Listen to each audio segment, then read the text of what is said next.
ఎన్నికలలో గెలిచాక నగరంలో under ground drainage ఏర్పాటే తన అజెండా అని మాజీ మంత్రి ఒంగోలు ఎమ్మెల్యే బాలినేని శ్రీనివాసరెడ్డి తెలిపారు. ఒంగోలు నగరంలోని 17వ డివిజన్ అంబేద్కర్ కాలనీ నందు ఎన్నికల ప్రచారాన్ని శనివారం నాడు ఎమ్మెల్యే బాలినేని శ్రీనివాసరెడ్డి ప్రారంభించారు. స్థానిక నాయకులు కార్యకర్తలు బాలినేనికి ఘన స్వాగతం పలికారు. ఏప్రిల్ 12వ తేదీన ముఖ్యమంత్రి జగన్మోహన్ రెడ్డి మేనిఫెస్టో విడుదల చేయనున్నారని, జగన్ చెప్పాడంటే చేస్తాడనే నమ్మకం ప్రజల్లో ఉందని బాలినేని తెలిపారు. గతంలో మేనిఫెస్టోలోని ఒక్క హామీని కూడా అమలు చేయని చంద్రబాబు నాయుడు జగన్మోహన్ రెడ్డిని విమర్శించడం సిగ్గుచేటన్నారు. జగన్మోహన్ రెడ్డి ప్రవేశపెట్టిన సంక్షేమ పథకాల వల్ల లబ్ధి పొందిన పేద, బడుగు, బలహీన వర్గాలు మరోసారి జగన్మోహన్ రెడ్డిని గెలిపించుకుంటారని బాలినేని తెలిపారు.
అంబేద్కర్ కాలనీలో ఈరోజు ప్రచారం మొదలుపెట్టడం జరిగింది. మరి ఎక్కడ పోయినా కూడా ప్రజలందరూ కూడా మాకు సంక్షేమ పథకాలు వస్తున్నాయి, చాలా బాగా ఈ పరిపాలన బాగుంది, మళ్ళీ జగన్ రావాలి అని చెప్పి అందరూ కూడా కోరుకుంటూ ఉన్నారు. ఖచ్చితంగా కూడా ఈ డివిజన్లో అధిక మెజార్టీ వస్తుందని కూడా తెలియజేసుకుంటా ఉన్నాం. మరి మన ప్రకాశం జిల్లాలో 12 నియోజకవర్గాలు వైఎస్ఆర్ పార్టీ గెలుస్తుంది. అలాగే రాష్ట్రంలో కూడా 130 సీట్ల పైనే వైఎస్ఆర్ పార్టీ గెలుస్తుందని కూడా తెలియజేసుకుంటా ఉన్నాం. మరి ఈరోజు జగన్మోహన్ రెడ్డి గారు ఎక్కడ పోయినా బ్రహ్మరథం పడుతూ ఉన్నారు. ఇక్కడ మీటింగ్ చూస్తే తెలిసిపోతూ ఉంది. మరి జగన్మోహన్ రెడ్డి గారు చేసినటువంటి పేదవాళ్ళకి చేసినటువంటి కార్యక్రమాలు ఈరోజు అందరూ కూడా మెచ్చుకుంటూ ఉన్నారు. మళ్ళా పథకాలు రావాలి, మళ్ళీ నేరుగా పథకాలు రావాలి, బటన్ నొక్కి నేరుగా వాళ్ళకి అకౌంట్లో పడాలంటే మళ్ళీ జగన్మోహన్ రెడ్డి గారు రావాలని చెప్పి ప్రతి ఒక్కరు కోరుకుంటా ఉన్నారు.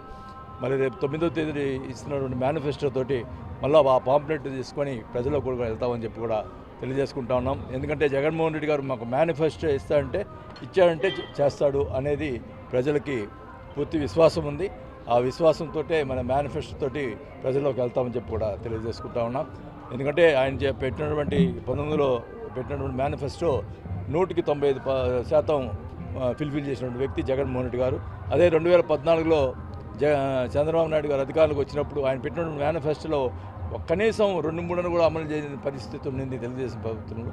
కాబట్టి ఇప్పుడు మళ్ళా ఇన్ని సంక్షేమ పథకాలు ఇస్తున్నాడు, రాష్ట్రాన్ని అధోగతి పాలు చేస్తున్నాడు అని చెప్పి మాట్లాడిన వాళ్ళు ఈరోజు మేము ఆ పథకాలు ఇస్తాం ఈ పథకాలు ఇస్తామంటే ప్రజలు ఎలా నమ్ముతారో అని ఒకసారి ఆలోచించాల్సిన అవసరం కూడా తెలియజేసుకుంటా ఉన్నాం. ఖచ్చితంగా సంక్షేమ పథకాలు కానీ మరి డెవలప్మెంట్ కానీ కావాలంటే మళ్ళా జగన్మోహన్ రెడ్డి గారు ముఖ్యమంత్రి కావాలని కూడా కోరుకుంటా ఉన్నాం. మరి ఒంగోలు నేను మళ్ళా ఎమ్మెల్యే అయితే నా ఒకటే ఎజెండా, ఈ డ్రైనేజ్ అనేది అండర్గ్రౌండ్ డ్రైనేజ్ చేయాలనేది మా ఎజెండా. ఎందుకంటే మంచినీళ్ళ సమస్యని ఆల్రెడీ డబ్బులు కూడా తీసుకురావడం జరిగింది, పనులు ప్రారంభిస్తున్నారు. కాబట్టి అది మంచినీళ్ళ సమస్య తీరిపోతుంది. మెయిన్గా ఇంకా అండర్గ్రౌండ్ డ్రైనేజ్ పెట్టే కార్యక్రమం చేస్తామని చెప్పి కూడా నెక్స్ట్ మా ఎజెండా అదేని కూడా తెలియజేసుకుంటా ఉన్నాం. మిగిలిన వాళ్ళకు కూడా ఇంటి పట్టాలు ఇచ్చారు. మరి అర్హులు మనం కూడా చెప్పాము. ఇంకా అర్హులు ఎవరు ఉంటే కూడా ఇల్లు లేని వాళ్ళు ఉంటే పెట్టడం అప్లై చేసుకోమని చెప్పడం జరిగింది. ఇంకా ల్యాండ్ ఉంది వాళ్ళకి స్థలాలు ఇచ్చేదానికి. ఖచ్చితంగా మరి ఆ ల్యాండ్ మరి అందరికి కూడా ఎవరైతే అర్హులు ఉన్నారో వాళ్ళందరూ కూడా పట్టా ఇవ్వడం జరుగుతుంది. అతను ఏదో మాట్లాడుతున్నాడు, అది దొంగ పట్టాలని ఇంటి మాట్లాడాలని, అది సిగ్గుండాలా అబద్ధాలు చెప్పేదానికి కూడా.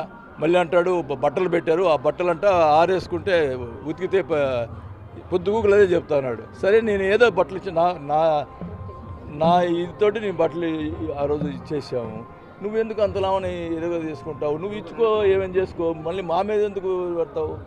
నువ్వు చేతనైతే చేసుకో, అంతేగాని మేము ఆయన ఇచ్చిన బట్టలు ఉతికేసి ఆరేస్తే పనికిరావు అంటున్నారు.